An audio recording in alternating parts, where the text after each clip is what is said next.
Hey guys, welcome back to my channel. Today we're going to talk about how to be an influencer and what you need to have in your media kit, because I think that a lot of us have this like over the top illustrious idea of what needs to be in your media kit, and really it's just basic information to make it easy to find out what your following is all about, how to contact you if we want to work together, and it doesn't really need to be 78 pages long. So in this video, I'm going to break down the 5 things that must be in your media kit as an influencer.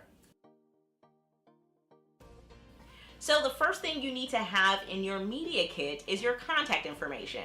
Now I know that sounds like a given, but sometimes it's not. So you should probably put your email address, like the one you actually check on a regular basis. Put your email address in there. Put a phone number that if somebody calls, you'll actually pick up and you can have a conversation with them. And then I think this is also a really good place to put all of your social media handles where you frequent. So if that's Instagram, which for most people it is, Facebook, Pinterest, Twitter, this is also a really great time and place to put this in your media kit. I think that when brands are interested in working with you, they like to kind of check all of your social media accounts and just see like what kind of content you produce, how consistent you are. So including these handles are really, really helpful as well. So when it comes to your contact information, it's definitely about how to contact you. So that email and phone number is really important, but it's also a really good place to house your social media handles so people can do their background check on you and check out what kind of content you make on a regular basis. You should also have recent photos in your press kit. And the reason why I say this is because a lot of us have photos from 2-3 years ago where we look fabulous, and maybe we don't look like that anymore. And I'm not saying that you don't look fabulous now. I'm just saying that it's really helpful to have your most recent fabulous on your media kit. And so it's really, really good to switch it up. Like, I need to absolutely update my photos every single year when it comes to my media kit, because I like to change my hair a lot. So last year I was all about the very natural short tapered cut, and obviously that's not what I look like now. Now I like to make sure that I update my media kit pictures usually every 12 months.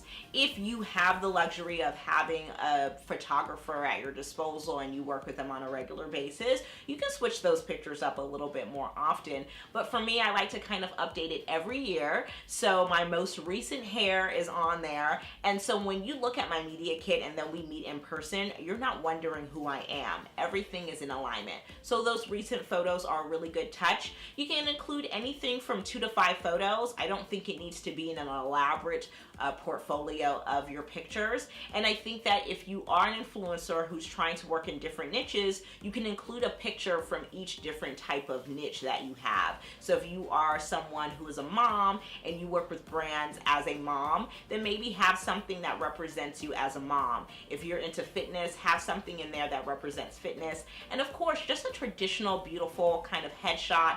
And it doesn't necessarily have to be just your face. It can be from here up. You know, I think that's always really helpful as well. So don't be afraid to mix the pictures up as well.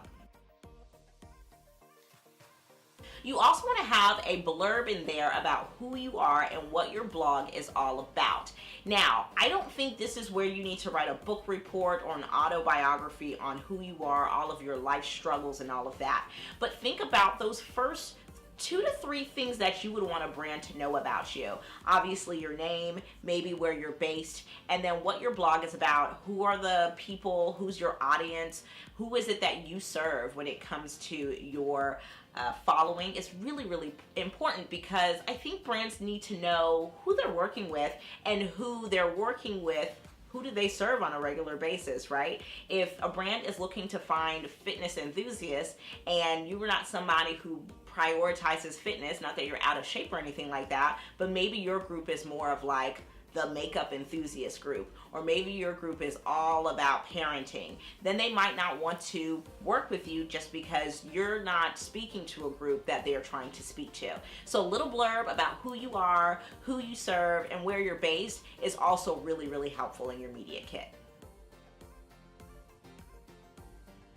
you absolutely want to make sure you have stats in your media kit. This is always so helpful. You know, numbers isn't everything, but it is very much so important. And I think that everybody thinks that they should have just their followings when it comes to stats, right? So you need to show how many Instagram followers you have, how many YouTube subscribers you have, how many blog readers you have, and that stuff is important. However, if you have a modest following, it's totally fine to include other numbers that show your strength. So if you are somebody who may have less than 2,500 followers on Instagram, but your engagement rate is crazy, include that engagement rate percentage. It is so important, and it absolutely is going to be helpful to the brand, because if they're looking to work with content creators who have high engagement rate, people who know how to get comments on posts, then they are absolutely still going to be able to consider you, even though your following might not be as big. So don't be afraid to include percentages and other numbers like engagement rate,